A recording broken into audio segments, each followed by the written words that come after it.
नमस्कार दोस्तों। ये वीडियो रहने वाली है इंफॉर्मेशन टेक्नोलॉजी के ऊपर। आप जैसे बहुत दोस्तों ने मुझे कमेंट करके बोला कि प्लीज़ आईटी के ऊपर भी वीडियो बना दो। मैं कोशिश करूँगा कि आप लोगों के लिए कुछ इफ़ेक्टिव वीडियोस बना सकूँ जो आप लोगों को एग्ज़ाम में काम आए। तो ये पहली वीडियो है आईटी के ऊपर। अगर अच्छे लगे तो प्लीज़ लाइक और शेयर करना, नहीं अच्छे लगे तो डिसलाइक कर देना, कोई दिक्कत की बात नहीं है। तो इसमें जो मैं आपको टॉपिक बताने वाला हूँ, वीडियोस रहेगी ये 5 से 7 मिनट की। आपको एग्ज़ाम में 20 नंबर फेच करने में मदद करेगी, हेल्पफुल रहेगी आपकी। टॉपिक है इसका, यूनिट नंबर 9 है, जुरिडिक्शन इन साइबर स्पेस। सबसे पहले तो मैं आपको बता देता हूँ जुरिडिक्शन क्या होता है, साइबर स्पेस क्या होता है। यही सारी चीज़ें जो मैं आपको बता रहा हूँ आपको एग्ज़ाम में लिखनी है। जुरिडिक्शन की बात करते हैं। जुरिडिक्शन होता है कि कभी भी अगर किसी भी दो पार्टी के बीच में डिस्प्यूट अराइज होता है तो कौन सी कोर्ट के पास पावर है उसको सुनने की मैटर को। जब हम बात करते हैं जुरिडिक्शन की तो इसमें हम देखते हैं कि हमारे पास सिविल भी होता है और क्रिमिनल भी होता है। हमें कभी अगर सिविल केस फाइल करना होता है तब भी हमें उसमें जुरिडिक्शन को लेकर बात की जाती है, और ऐसे ही क्रिमिनल के लिए भी हम क्रिमिनल सीआरपीसी में देखते हैं जुरिडिक्शन के प्रोसेस को। अब इस वाले टॉपिक में बात किया गया है जुरिडिक्शन इन साइबर स्पेस। सबसे पहले तो साइबर स्पेस क्या होता है। सब आप लोग यंग हो, इंटरनेट का यूज़ करते हो तो सबको पता होगा साइबर स्पेस क्या है। कि पूरे वर्ल्ड वाइड हम इंडिया में भी इंटरनेट का इस्तेमाल कर रहे हैं, कोई ऑस्ट्रेलिया में कर रहा है, कोई यूएसए में कर रहा है, सब एक दूसरे से कनेक्टेड है। ये होता है साइबर स्पेस। अब यहाँ पर अगर कोई ऑफेंस हो जाता है, चाहे वो ऑफेंस क्रिमिनल नेचर का हो चाहे सिविल नेचर का हो, चाहे किसी को कंपनसेशन मांगना हो, किसी को डैमेजेस मांगना हो, किसी को क्रिमिनल केस फाइल करना हो, तो जुरिडिक्शन किसकी बनेगी। क्या वो मामला इंडिया में चलेगा, ऑस्ट्रेलिया में चलेगा, इस चीज़ को लेकर डिस्प्यूट अराइज होता है साइबर स्पेस में। यही निकालना बहुत मुश्किल होता है, फिगर आउट करना कि क्या कोर्ट के पास पावर है एंटरटेन करने की, हाँ या नहीं। तो जैसे कि मैंने आपको बताया जुरिडिक्शन हमने सिविल सीआरपीसी में भी पढ़ा है और सीपीसी में भी पढ़ा है। अगर मैं सीपीसी में आपको ऊपर के सेक्शंस बताऊं जिसमें हम बात करते हैं सेक्शन 16, सेक्शन 20 और आई थिंक सेक्शन नंबर 6, जिसमें बात करता है जुरिडिक्शन की कहाँ केस डाला जाएगा। और जुरिडिक्शन भी आप लोगों को पता है सीपीसी में 3 तरह की होती है, पेक्यूनरी, सब्जेक्ट मैटर और टेरिटोरियल। पेक्यूनरी होता है कि मॉनिटरी को लेके, पैसे को लेके सीपीसी में। सब्जेक्ट मैटर क्या, इन जैसा आपके पास ये वाला मैटर जा सकता है या नहीं।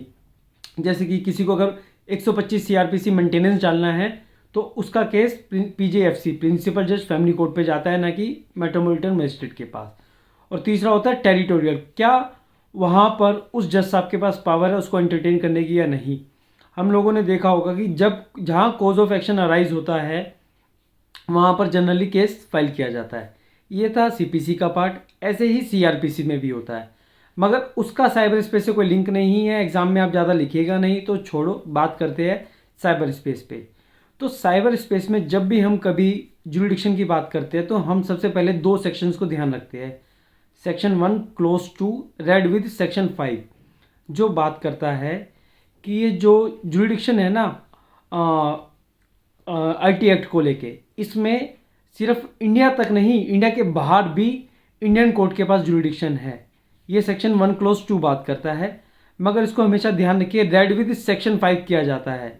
इसका मतलब इंडियन कोर्ट के पास पावर है कि किसी फॉरेन नेशन को भी, आदमी को भी, फॉरनर को भी इंडियन कोर्ट में ट्राई किया जा सकता है। कब? जब कंप्यूटर नेटवर्क या जो कंप्यूटर के जो सोर्सेज है वो इंडिया में मौजूद रहे हो।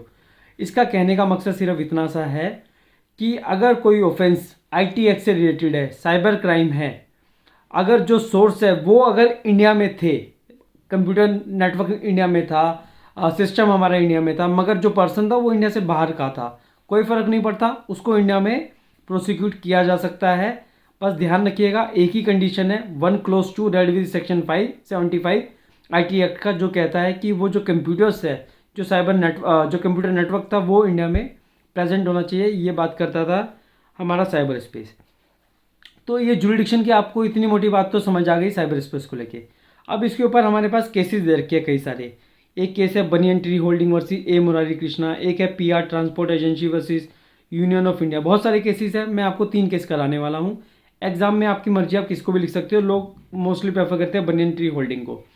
तो सबसे पहले मैं आपको बताता हूँ PR transport agency versus Union of India. इस केस के फैक्ट्स क्या थे। इसमें जो अपेलेंट कंपनी है पीआर ट्रांसपोर्ट, इन्होंने एक कंपनी थी Bharat Coking Coal India Limited, उन्होंने ई ऑक्शन के थ्रू कोल की नीलामी करने की कोशिश करी। इन लोगों ने पीआर क्या नाम था कंपनी का, पीआर ट्रांसपोर्ट एजेंसी, इन्होंने उस ऑक्शन में बोली लगाई और इनको वो टेंडर दे दिया गया।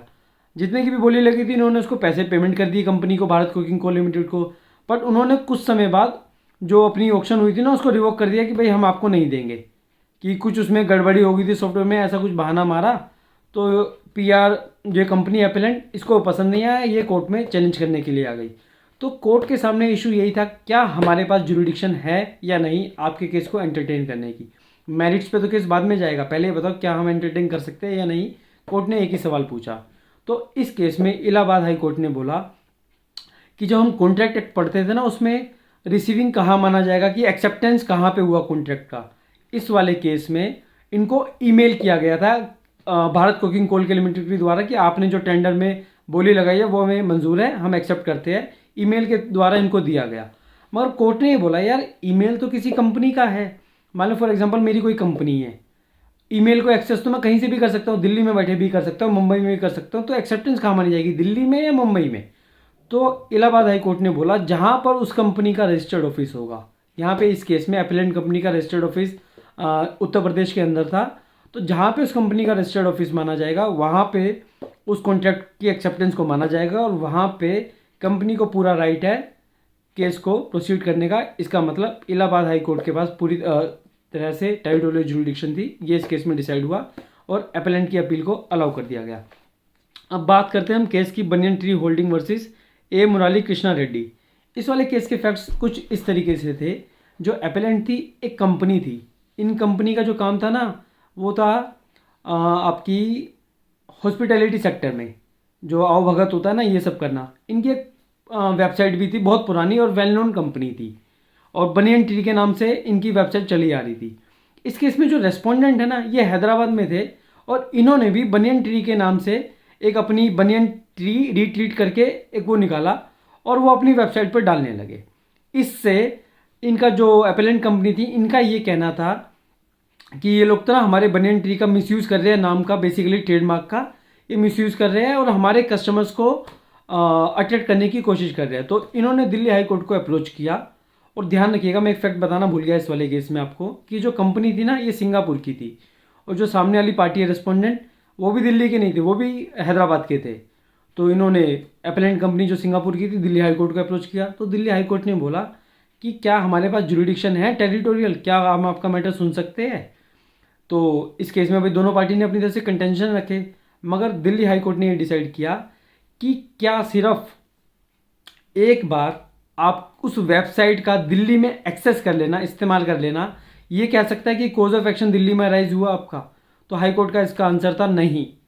जब तक हम इसको ये नहीं कह सकते कि जब तक आपके वो कस्टमर्स जो दिल्ली में रहे होंगे, इस कंपनी ने डिफेंडेंट ने उनको अट्रैक्ट कर लिया अपनी तरफ और आपके बिजनेस को लॉस हुआ, तो ऐसा इस केस में नहीं था। इसीलिए ये बोला गया कि एपेलेंट कंपनी का जो ये कहना कि भाई एक बार एक्सेस कर लेना, क्योंकि देखो आपकी भी जो वेबसाइट है एपेलेंट कंपनी की वेबसाइट है, कोई बैठ के कहीं से भी एक्सेस कर सकता है।